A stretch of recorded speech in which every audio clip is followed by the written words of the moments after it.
Joining us today on the Daily Dose, we have president of the Daily Dose I-Team, the guy who finds the stories that other people cannot find, our residential West Virginia Mountaineer and expert on everything from the NFL to the NBA to boxing to the Premier League and, of course, to the world of college football. Big Robb, welcome back to the Daily Dose. Hello, hello. It's good to be here. Robb, you and I have a sickness, and that is mostly college football. There are other things in there too, but mostly college football. We watch a ridiculous amount of it. It will be like a Thursday night. The Cardinals are playing like the Buccaneers, and you and I will watch it. Like, we'll keep an eye on it. And also we're watching like North Carolina State versus Wake Forest because we're just stupid that way. And we have proof that we know something about college football because you and I are playing the college football pick'em on ESPN. And I don't want to brag, but like, we're doing pretty well. Like, top 85% of the entire thing. That's not bad, right? Like, we're doing something right, aren't we? We're doing good. Yes, we've been hanging in there. Dropped down, I think last week, started to slide a little bit, but we were Yes. 90% there for, 5, 6 weeks in a row. Yeah. This week wasn't great, but it was better than last week. Last week really killed me. That Yep. bumped me back a little bit. Robb, the season is getting more and more intense, and it feels like it has some actual unpredictability to it this year that we haven't had in the past few years. And I think that's mostly because there are no unbeatable teams. There's some good teams. Nobody's unbeatable this year. I think it's a little more open. It's not like wide open. There's not like 20 teams, but there might be like 6, 8 teams that could win this thing. Yeah, I agree. And I know we'll get into this later, but like you said, in past years, it's always felt like, okay, it's one or two teams. It's going to Yep. be them at the end. But now, like you said, you can get down to maybe 6, 7, 8, and that, all have I'd say, legitimate shot. Yeah. And there's some sneaky teams out there that I'm not quite sure about yet.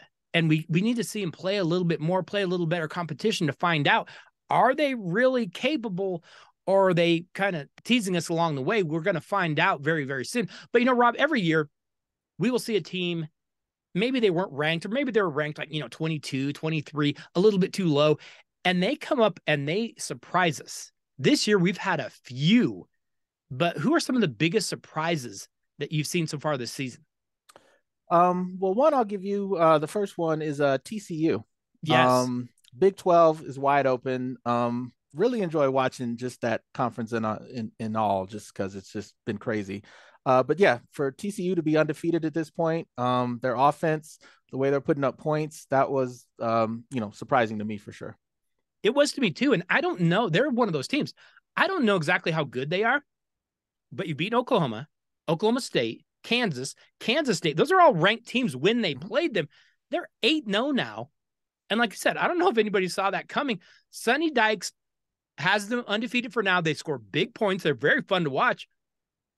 If things break right, they could end up being a playoff team. We'll see if they do break right. I'm going to give a team, and it's kind of weird because they're surprising us this year, but they are a team that has such high expectations every year. There's no way they can live up to them. But the Tennessee Volunteers, they might be the best team in college football. We're going to find out. They score big points. They stop the run. I have a few concerns about their pass defense, but I worry about Tennessee because it doesn't always seem like they kind of find that Lego to step on somewhere along the way. But hey, the Vols are in the hunt for the college football playoff. Definitely. And I'm not making this comparison. But a little bit like LSU a couple years, just from the offensive standpoint, like Yeah. where the defense isn't great, but I mean, I feel like they can put up points against anybody. So that's enough. Like they're going to be in that offense will keep them in every game. They can score with anybody. Now, maybe they go out and have a bad day, but we haven't seen it yet. Their quarterback goes out and just lights it up. They can run the ball. They can throw the ball. Head coach Justin Timberlake, yes, he's fat. Yes, he looks out of shape. He doesn't look healthy to me, but he's done a phenomenal job at the University of Tennessee. The Vols are a big, big surprise. Got any more surprises for us, Robb? Yeah, another surprise for me. This is kind of a two-part. It's Brian Kelly, um, Yeah. Yeah. LSU, and then when you look at Notre Dame. So maybe he was at Notre Dame all those years, and maybe I don't want to say took him for granted, but maybe he's a better coach than we thought. Because now you see he leaves LSU. LSU still has a couple losses, but I mean they're competitive. They're in every game. I think a couple years, they're going to be right there in the SEC. And then you look at Notre Dame, where traditionally, they looked pretty good until they played a good team and then they lost. But they've already got a couple losses this year. So just Brian Kelly on both sides, maybe a little underestimated as well as as a coach, how good he is as a coach. Yeah, that's a good point. And I mean, I know we give him grief, and anytime they play ranked teams, he struggles. But lately, they have found a few wins. They've knocked off a few teams. They go down to Ole Miss. They beat Ole Miss, which I don't know if anybody saw coming. Lane Kiffin, we got to see if he can actually get it done when he has to. But yeah, Brian Kelly's doing some good things. And he's kind of given up on that silly accent. We all knew, I think most of us knew it was probably fake. Probably wasn't real, but he tried to roll it out there again. I like that pick. Rob, I'm going to make the Fighting Illini of Illinois one of my surprises. And no, they haven't beaten a ranked team yet. I don't even know if they're really that good, honestly. But Illinois is 7-1. Illinois is always terrible. They don't win games in football. That's not what they. And here's some good news.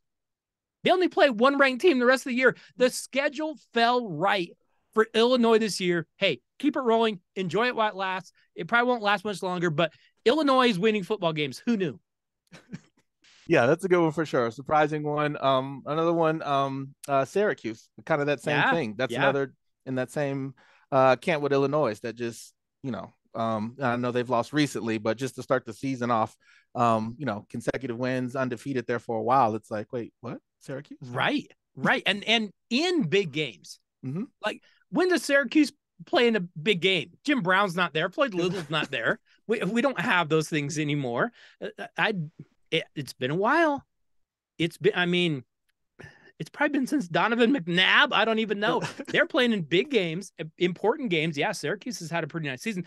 Rob, I'm going to add another surprise, and I'm going to regret saying this. I know it. As soon as it comes out of my mouth, I'm going to regret saying this. But when the Oregon Ducks got pounded 49-3 by the Georgia Bulldogs to open the year, I was like, they're dead. They're buried. It's over. They have now rolled out 7 wins in a row. If things break right, they could play their way into the Pac-12 title game. I know we're probably going to talk more about Oregon in a few minutes, but Oregon and quarterback Bo Nix, who is always an idiot, is making good plays. You and I are talking back and forth. We're texting back and forth when Oregon plays UCLA, and we keep waiting. The other shoe is going to fall. Bo Nix is going to go all Bo Nix on us. He's going to do something dumb. I kept telling you, Rob, he went to church or something. Like, I don't know what's going on. He's not screwing it up. I don't know how, but he's making good plays. It's bizarre, but it's a surprise. Yeah, I had that on my list as well. And actually I had the Pac-12. Not the whole league, but as bad as the a rap that they get, you've got Oregon, USC, and UCLA all with one loss. And I think those are all decent teams. I mean, I think those are all solid teams. So I know we give the Pac-12 a lot of grief, deservedly so. Yes. But like I said, they've got 3 solid teams in that conference, I feel like. Rob, one team in the Pac-12 that was not a surprise that we should throw out there is that you placed a bet on the University of Colorado to not win more than 2 games this year, and your money is looking like it's in the vault, baby. Like, you got that money safe. I feel good about it. Yes, under 3 was the official bet. And, under 3, just looking good. Arizona State, like, that's a little bit of a worry. Arizona State is terrible. Yeah. They've already fired their coach. Now, I mean, you're getting USC, you're getting Utah. Like, now it's just gravy. You're just sitting back there counting your money. Piece of cake. That's definitely not a surprise from that side of things. Rob, you got any more surprises for us right now? No, that was it. That was my last one. Like I said, yeah, Pac-12. Okay, we know.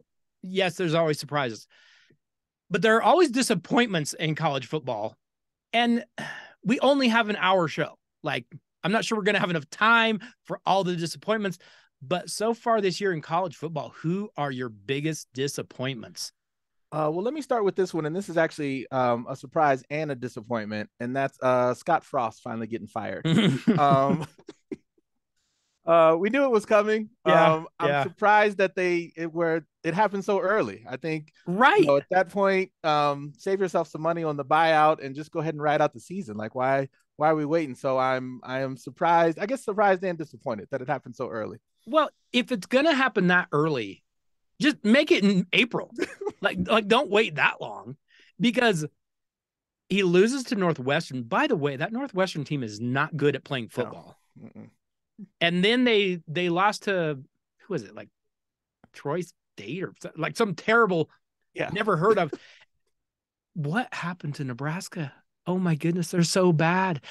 This last weekend, they play Illinois. Illinois got some momentum. Illinois is favored. Illinois is not favored over anybody. Illinois beat them well. It wasn't even close. Nebraska's really, really bad. Yeah, I could understand that. I don't know. Nebraska still has an inflated sense of who they are, and that's going to haunt them.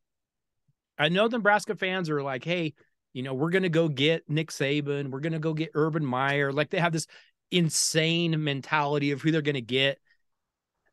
They are not who they used to be. And until they accept that and build things accordingly, I think they're going to be disappointed for a while. Rob, I'm going to put a disappointment out here, and it's not fair. It's not their fault.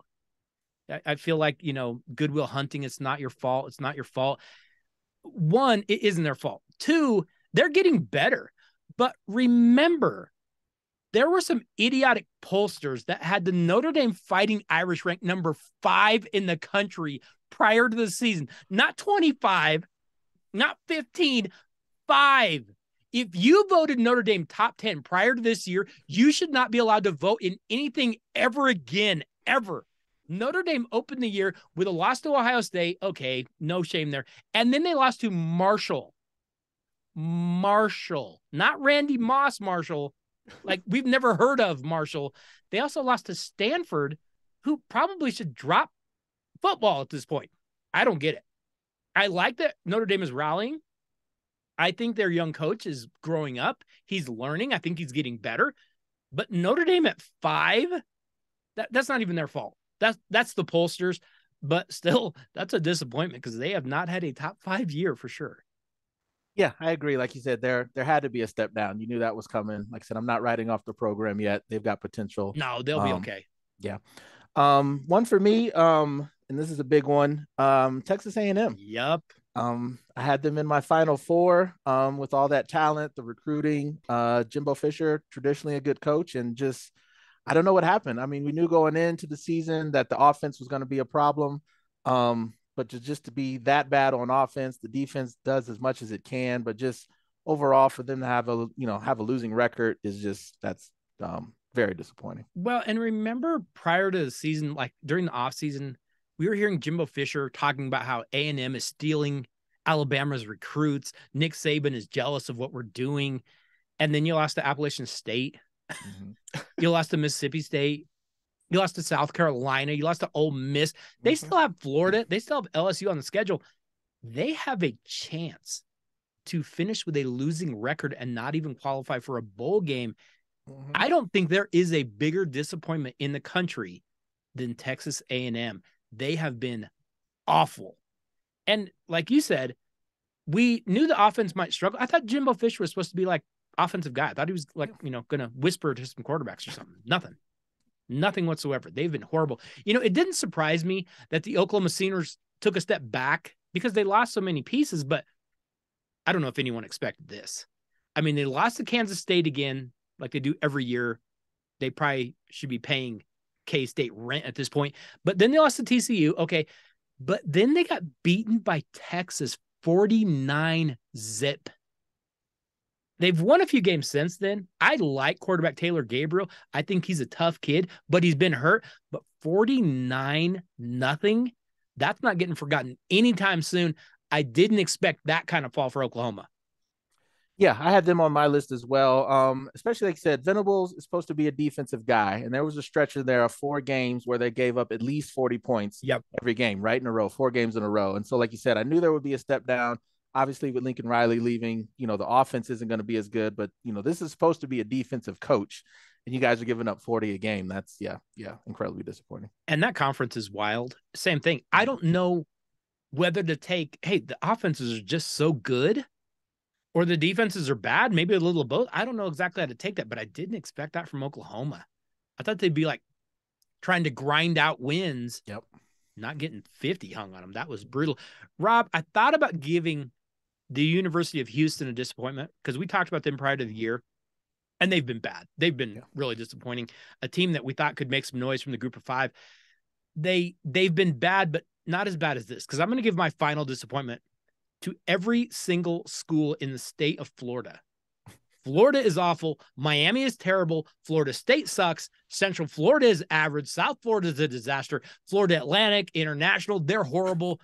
I know my home state of Colorado at this point, honestly, should just drop the sport of football. I get it. But why isn't Florida better? You have every recruit down there. Why aren't you better? I understand we don't have the recruits here. So I understand why Colorado State, they're both horrible. I get it. Florida, you have all the recruits. What is going on? Yeah, actually, Miami was on my list as well. And like you said, for the same reason. But yeah, you can add in all the Florida schools. I don't know. Like you said, that there is so much talent there in that state, right in your state, and for all of them to be bad, not even in the picture at all, is that's a shocker. Are they on the right track even? I'm not sure. I mean, I don't really feel too confident about any of them, of the Florida schools. Like, yeah, especially Miami. Like I said, with Cristobal Ball there, I thought it would maybe turn around, or like you said, at least be going in the right direction. And it looks like it has always. Rob, is this a result of getting rid of the turnover chain? Because I feel like it probably is. I mean, we said that at the beginning. I mean, we called it. That was the first mistake. And then, yes. What if you can't recover a fumble and go to the sideline and like start up a chainsaw or jump around on a pogo stick, then what's the point of any of this? Why are we out here? Why are we even playing? I don't understand it. Florida schools, they do it a little bit different, but this year they have done it really, really poorly. Rob, it is now November, and the Heisman Award is going to be presented supposedly to the best player in all of college football in about a month, because on December 10th, we will be awarding the Heisman Trophy out. Unfortunately, that award has lost a lot of meaning because the voters, once again, fail to ever make sense. But I'm going to make you a Heisman voter because you'll actually make some doggone sense here. If you are voting for the Heisman, and I know we're only at the halfway point, we still have a month to go, and some of the games coming down the stretch are going to be the biggest games of the year. If you were voting right now, who would maybe be your top 3 or your top vote getter for the Heisman right now? My top pick, I think it's going to be CJ Stroud. Yeah, I do too. Yeah, still number 1. He's had a good season. I know it'll probably come down to that Michigan-Ohio State game. And if he has a big game in that, I think that almost is going to seal the deal for him.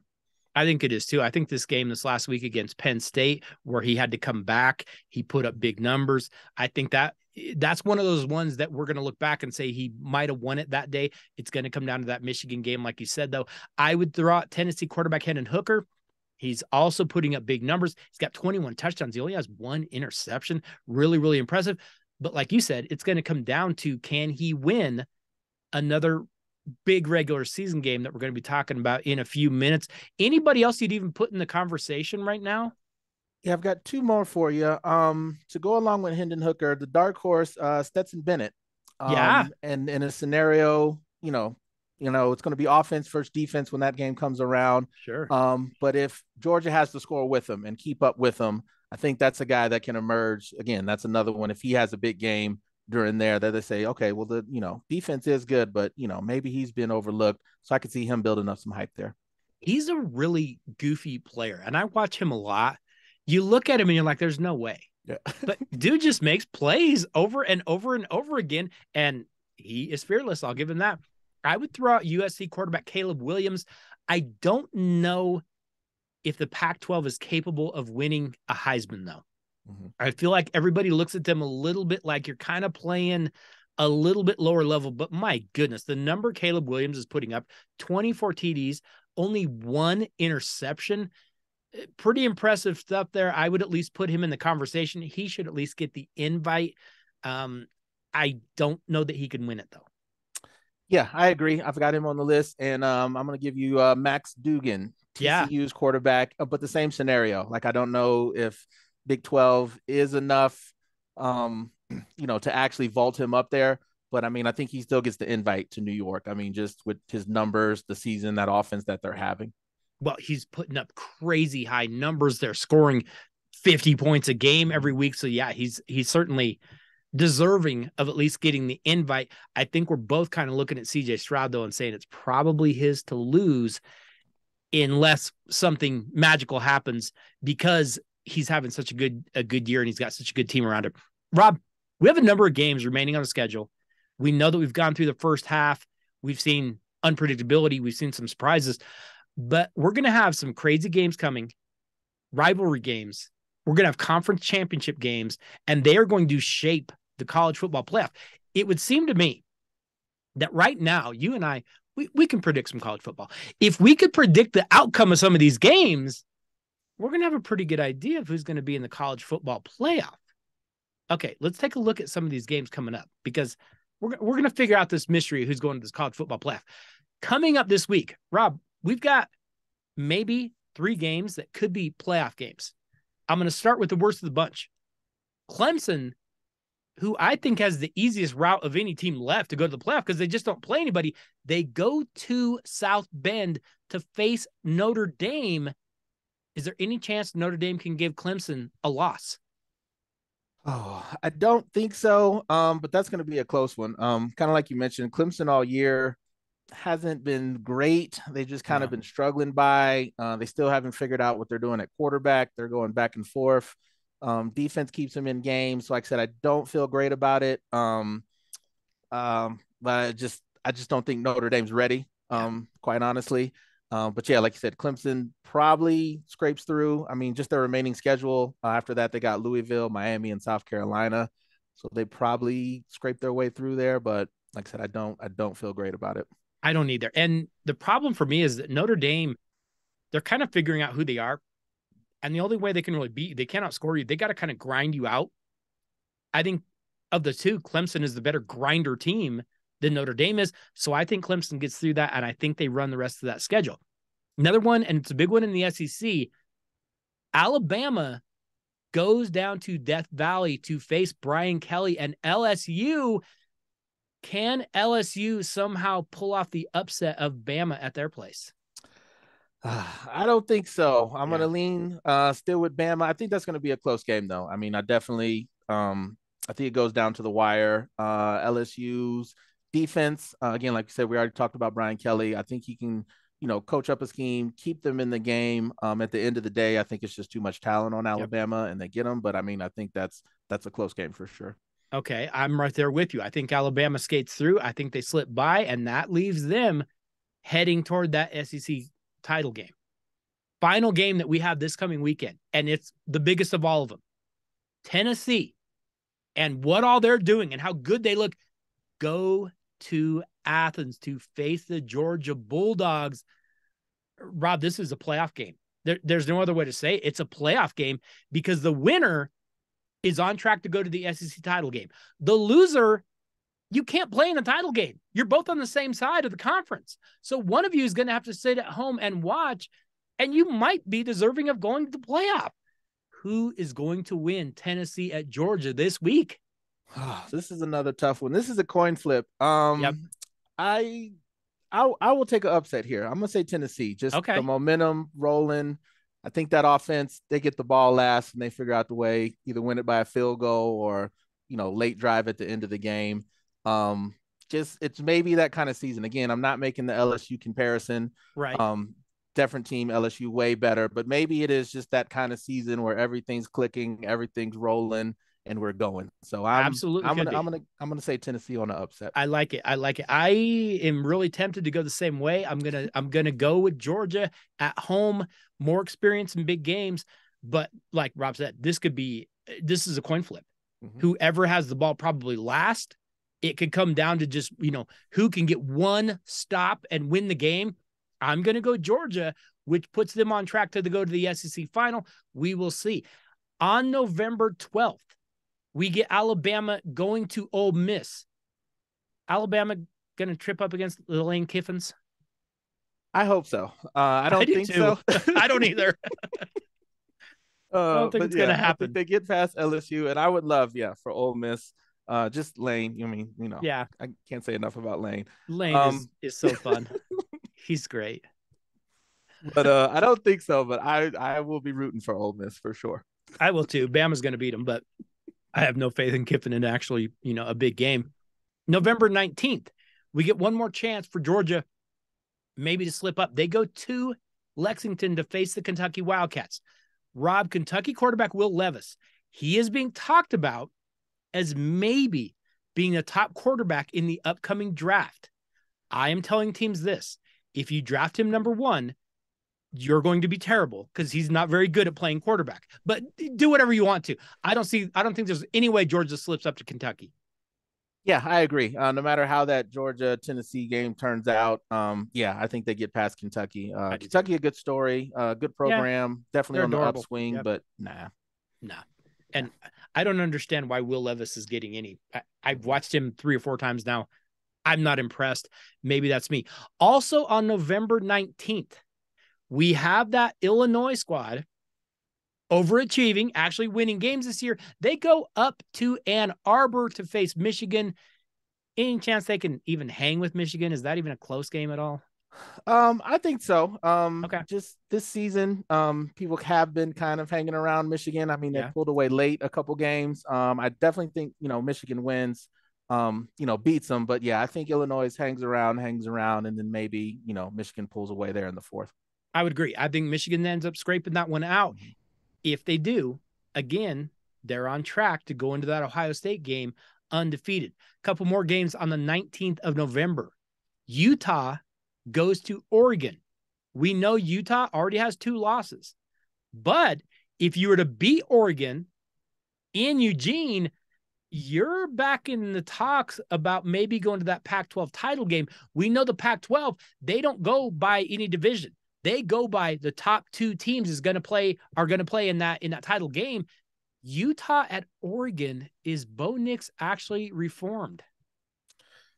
I'm going to say, yeah. Like you said, you mentioned before, Oregon outside of that first game, they've looked great. I mean, they've looked very good. It's a different Bo Nix. Their remaining schedule: Colorado, Washington, that Utah is a big one, and then Oregon State. So I think they get through all those, and they're sitting with 1 loss, coming into the playoff.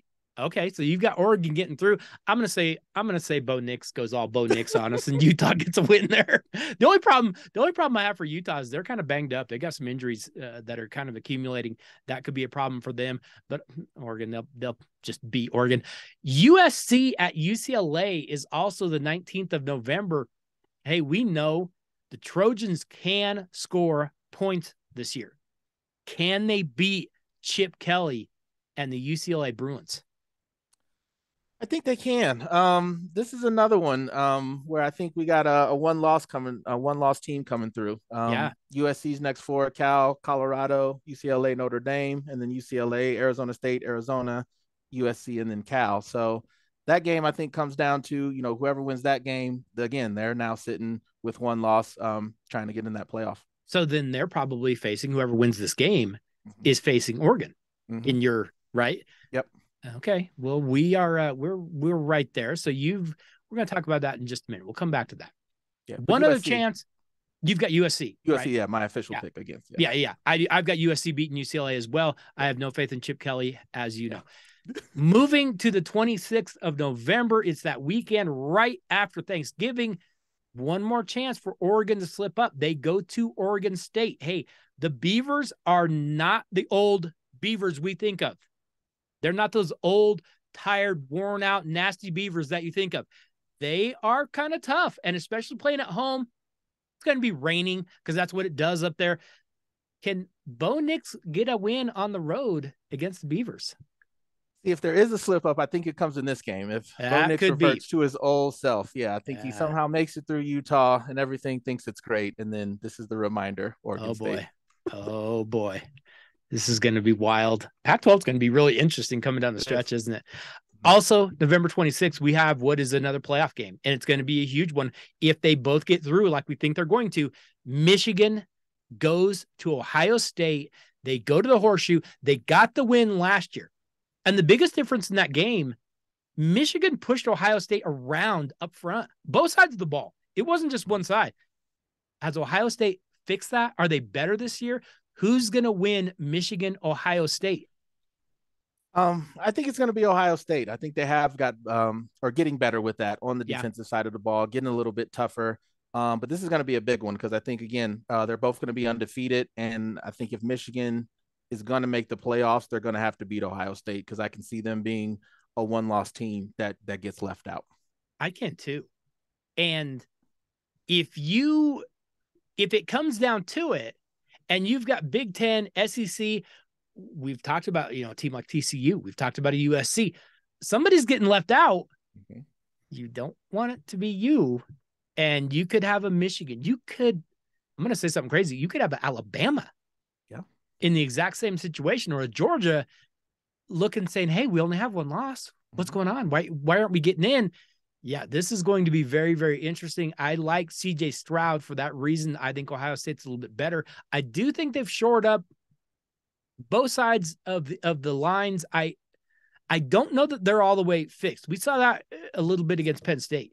There are moments where you look at Ohio State, man, they're really, really good. And then there's moments there you go, you're not quite there. You're right there. You're close, but you're not quite there. There are times they have those lapses.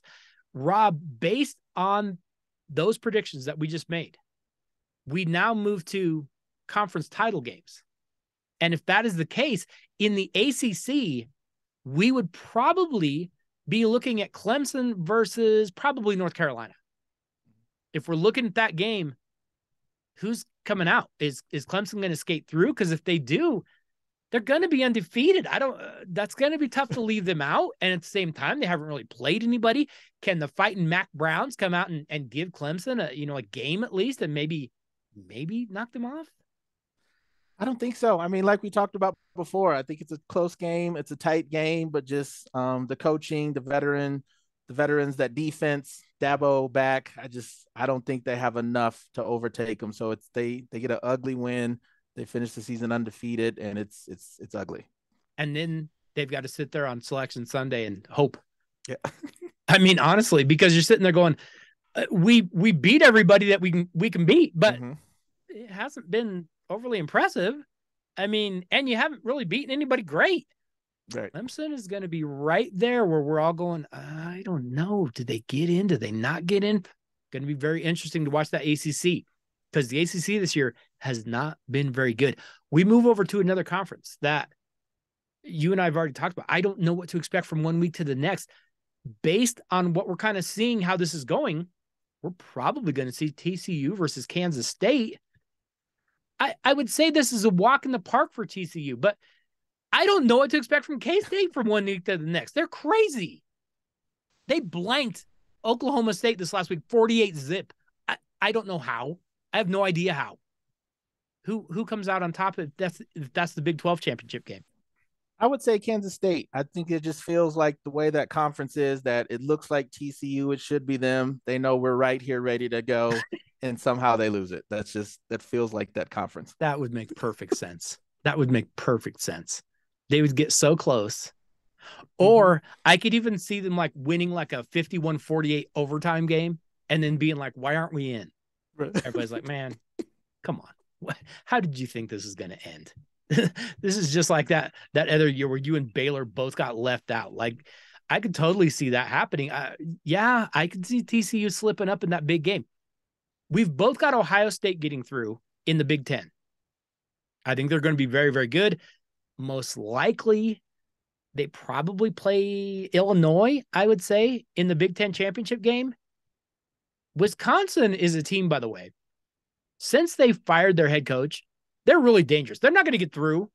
I don't think there's any way. They're getting really dangerous. Jim Leonard's doing a pretty good job for Wisconsin, but it's probably going to be Illinois. Ohio State just rolls through them, don't they? Yeah. I think, once they get past Michigan, they're close then. And like I said, I just don't think Illinois has enough to stop that offense, even with the questions on defense. No. I like the running game. I like what Illinois is doing, but they're not in that class. That's a different animal for them. We move to the Pac-12. That is going to be wild to watch down the stretch. And Rob, I believe you would probably have Oregon versus USC. USC, yep. If you're looking at that game right now, Bo Nix in all his glory, who's going to win? Oregon versus USC. Oh man. Give me USC again. I know we Oh talked man. about Bo Nix. It's got to happen sooner or later. Yeah. But again, and this is another coin flip game. I think one of these teams is going to be a one-loss team. It kind of comes down to this game. Yep. Um, yeah, give me USC. That USC gets through. offense, yeah, defense is enough to get them by. I'm gonna trust that offense though. See, and I could totally see Utah sneaking in instead of Oregon, but they're still going to face USC. I don't think anybody can score enough Mhm. and beat them. Again, if they face them now, I don't know that they can beat Caleb Williams. I just think he's going to go out and he's going to put up 50 points. I don't think he can score 50 points. Oregon USC would be the most fun though. Oh yeah. Because you could get a 51-48 kind of Hmm. game. Oh yeah. Then it's a coin flip. Hmm. I don't know who's getting through. If say that we miss this, say Oregon goes through, Bo Nix gets the win, they win, they get Hmm. through. Can Oregon go to the playoff? They got beat 49-3. Can you put them in with a straight face? I mean, I think so because it's the first game of the year. I mean, and they've been pretty dominant. Especially that game we're talking about, that last game. If it ends up being USC, if they have a Yeah. convincing win and they look good, I think you can say that was long enough to go. Maybe they're better. Yeah. Maybe. That would be wild. Can you imagine? That would That would be like when Nebraska got 60 hung on them by Colorado, and they were like, dude, just go to the championship game. We don't want to reshuffle the cards. Just go. We don't even care. I mean, 49-3. Yeah, it was in late August or early September or whatever, but that would be wild if they went through, let alone what if they actually got in and won a game or two. Wow. Yeah. I don't know. Okay. We move to the SEC. You've got Tennessee getting that win this coming weekend. They're going to be facing Alabama in the title game. Who's coming out on top? Mm. I mean, you have to pick Bama. I don't think you can't beat them twice Yeah, in the same season, right? I wouldn't think so. And it kind of took like everything they had to beat them Mm-hmm. the one time. Right. So then you've got Alabama getting that win. Yeah. Yeah. Oh, man. I had Georgia getting through. I would have Georgia beating Alabama and giving them 2 losses. Oh, okay. Here's the problem. Does that mean 1 loss Tennessee is sitting at home for the playoff? They didn't even play in the conference title game. Right. So I've got some problems here with my playoff format because honestly, if Georgia were to scrape out a win against Tennessee this weekend, I wouldn't have any problem with Tennessee getting in the final. Mhm. And yet you didn't even play in your conference title game. Right. Not that that's the end all be all. We've seen it happen before. All right, Rob, it's getting close here. It's getting tight here. It's about that time. If you were going to pick your 4 teams to get in the college football playoff, let's start at 1 because we know top 2 teams. We kind of know it's those last 2 teams that get a little bit tight. Who would be your number 1 seed going into the college football playoff? Ohio State. Ohio State gets the 1. Yeah, they got the Okay. cleanest, the easiest route, I would say. I would agree. I would put Georgia at 1, provided they get through some really big obstacles that are coming for them starting this weekend, because they might not even get through this coming weekend. But other than that, we're right there at the same. At number 2, who do you have? Give me oh man. Yeah. It's not easy. Give me Tennessee. Tennessee gets the 2 seed. I'm going to go with Ohio State at my 2 seed. So we've got the SEC champion. I've got the Big Ten champion. Now things are going to get difficult because who do you put in at number 3? Give me Georgia. Georgia still gets in. So you've got Tennessee getting in and you've got Georgia getting in. I do. Oh, this is going to be real interesting. I'm going to throw Clemson in there. I probably shouldn't, but Clemson will get in just based on they're undefeated. So they'll get the votes. So I've got Georgia, Ohio State, Clemson. You've got Ohio State, Tennessee, Georgia. Yes. Now it gets real big. Who's your number 4 seed? 4 spot, going off the rails here. I have a 1-loss Pac-12 team. I know we went through those different scenarios, but one of those teams, either Oregon, Bo Nix, has fully reformed. They're the real deal. They roll. Or if it's USC, one of those teams, whichever one looks better, comes out with 1 loss, they get the 4th spot. Okay. Oh, wow. And I could totally see it happening too. That would be wild if we went Pac-12, basically canceling football to getting into the playoff this year. Like, we're not expecting anything and sneaking in the back door. And we have, full controversy because I'm leaving out Clemson and undefeated Clemson. I'm leaving out a 1-loss Alabama. Oof. I'm going to put the 1-loss Alabama into my 4. So you have Ohio State, Tennessee, Georgia, USC, or Oregon. Yeah. Correct? 12. Yep. I've got Georgia, Ohio State, Clemson, Alabama. So in your first game, then you have Ohio State facing that Pac-12 team, USC or Oregon. Mm-hmm. Who's coming out on top in that game? Ohio State. Okay. Mm-hmm. I've got Georgia facing Alabama in a rematch. Rob, they're not beating them again. Bama's getting through. I've got Bama going through to the final game again. All right. Number 2 versus number 3. You have Tennessee versus Georgia. Yep. In a rematch of this next weekend. Mm-hmm. Who's coming out? And again, you can't beat them twice. So we got Georgia this time.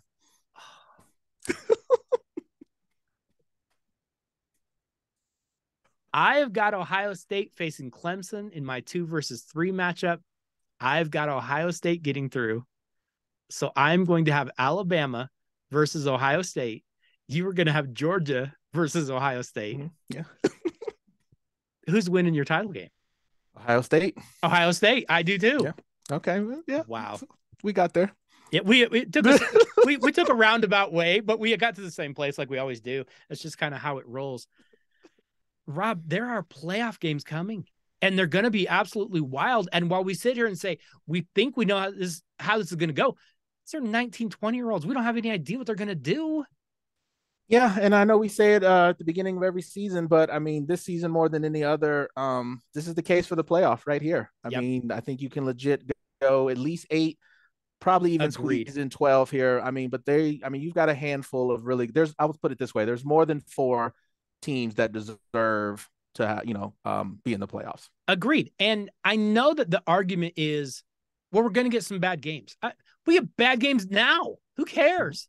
But what if you got that round or 2 or game or 2 that you went, that was amazing. We never saw it coming. Rob, every week right now, we're going through and we're looking at, hey, Georgia, Tennessee coming up. That's a great game. How many of us saw, Appalachian State pulling off the upset of Texas A&M? Nobody. Mm-hmm. So we see surprises all the time.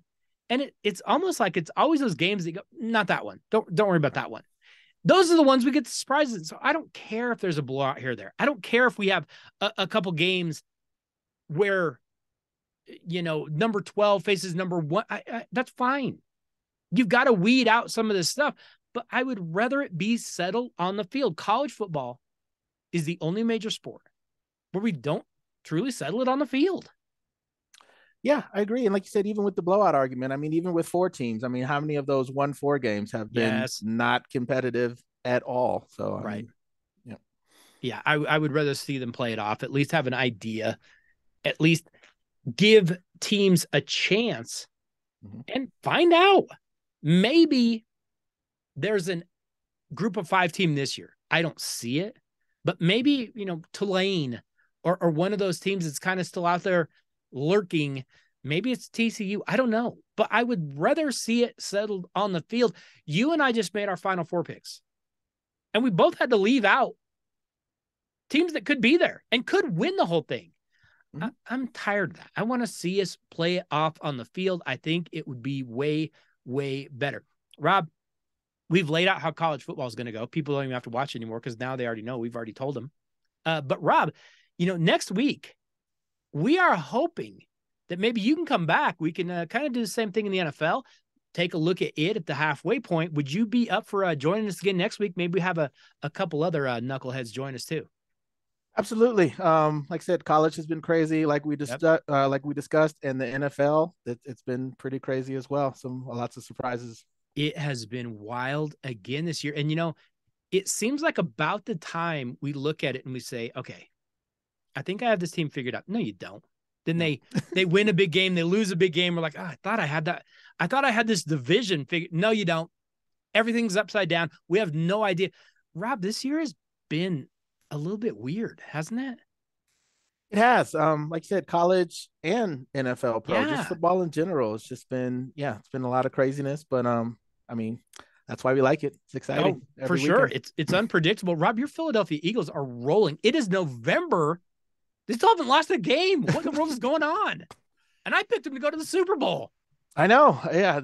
Again, this is the surprises we're talking about. I mean, I know on the show we had all, liked them, like the moves they made in the offseason. But I mean, like I said, to be undefeated at this point, and I would say, I don't know if this is the fan in me, but like convincingly undefeated. Like they look good. Solid. I mean, they've had like a couple bad quarters, I'd say, like a quarter here or there, but just as far as whole games, consistent, every game they've looked consistent. So well, and you know what I like about them? They look good on the offensive line. They look good on the defensive line. I know we get caught up in quarterbacks, we get caught up in running backs and cornerbacks and wide receivers. Are you good at the point of attack? If you are, you're probably going to be pretty tough. It's kind of weird in the NFL. Scoring is down.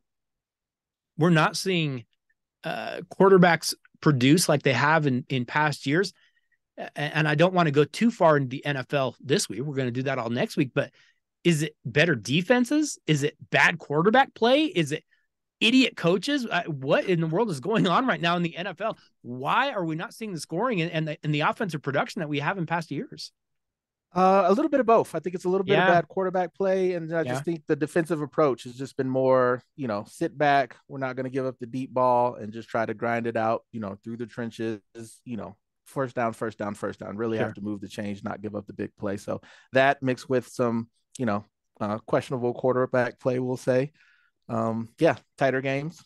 Let's not forget idiot coaches, because my goodness, if I have to see one more idiot coach go down, there's 5 minutes left and we're going to go for 2 to take the lead. There's 5 minutes left. Who cares if you take the lead? I don't even care. It drives me crazy. You know what? It's not even that drives me crazy. As stupid as that is, what drives me crazy is then we have to hear, hey, it's a bold move. He's making the move that his team wants to make. It's the move that makes his team happy. I don't care what makes him happy. Make the smart move. And they're not making the smart move. We see it every week. They do dumb things. I don't get it. Yeah, like you said, they do dumb things and then blame it on the analytics. But the analytics said that there was this. The and book the told me said. I should go. I don't care. You have a brain in your head. And again, I hate to point this out like every week, but the book doesn't account for pressure. It doesn't account for heat. Have you been playing hot? Are you on a roll? Are things going your way? It doesn't account, and there's no way it can count for that stuff. It can't. You can't include momentum in that. There's no way to calculate that. Yeah, that's the biggest one. Like you said, just game flow itself. Like, yes, analytics say we should go for it here, but no, we need to take the field goal and just get the points. We just need something. That's something that you can't quantify. So that's why the whole blame everything on analytics is just, I'm over that. Just absolutely painful, and it's so stupid. We're going to have a ton to talk about next week because we've had the same thing. We've had surprising teams. Mm-hmm. We've had teams that have been really disappointing. If you're not watching the video, I have a giant Bronco flag behind me. If we're going to have to talk about them a little bit, and it's going to hurt my soul. I'm not going to lie to you, but we're going to have to talk about them. Rob, we have a ton to discuss next week, but I want to say thank you so much for stopping by, breaking down college football, letting everyone know what's going to happen. You can watch the games You don't even have to if you don't want to, because we already told you how they're going to go. We already told you who's going to make the college football playoff. Rob, as usual, thank you so much for your contributions to the Daily Dose. They are very appreciated, and thank you for coming by this week. Oh yes, always a pleasure, and I will we'll do it again next week. Absolutely. Looking forward to it.